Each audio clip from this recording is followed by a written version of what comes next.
with 62 other species listed as candidate species. Sage grouse is one species. This is 62.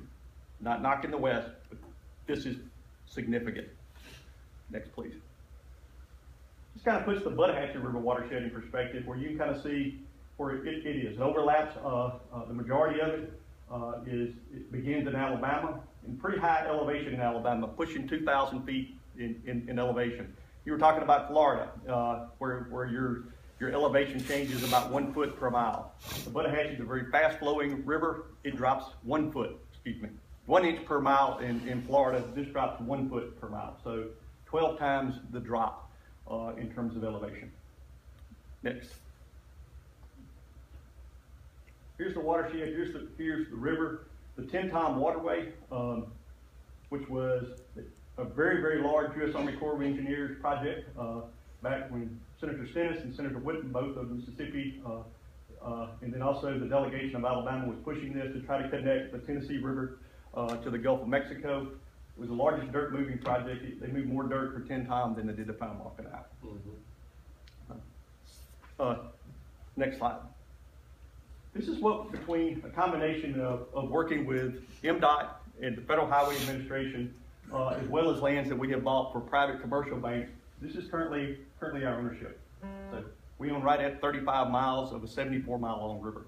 So it's extremely significant ownings here. This has been a lot of work to put all this together, but it really truly is probably the most fun project that I've been involved in terms of really impacting the ground in something that I truly enjoy, trying to look at a river of this significance with this significant amount of aquatic type habitat.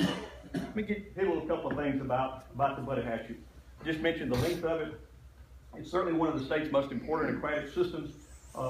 It has critical habitat in it for 6 federally threatened and endangered mussel species. So extremely significant there.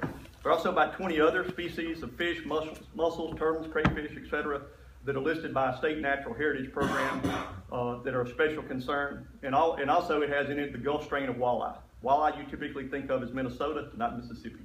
So it's a fairly cool system coming out of some pretty high elevation in Alabama. The major land use types is certainly forest in terms of oak and pine, pasture, agriculture, plantation pine, and then also wetlands. And here's kind of really a good breakdown of that, with forest being the most significant amount of a little over 400,000 acres. Here's what you can see. You can see some of the different land use types. Agriculture is primarily going to be cotton, corn, and peanuts. Managed plantation pine forest is also extremely popular as you get off some of that next tier, not so much in the bottoms of the Buttahatchie, but when you start moving up into some of the terraces and some of the higher elevations in the area. Bottomland hardwood forest and wetlands are certainly common along it.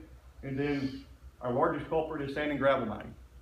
Huge amounts of sand and gravel deposits that underlay the Buttahatchie. And you saw on that first initial slide up front, that big bar that you would typically, if you were on the Mississippi, you would see the sand.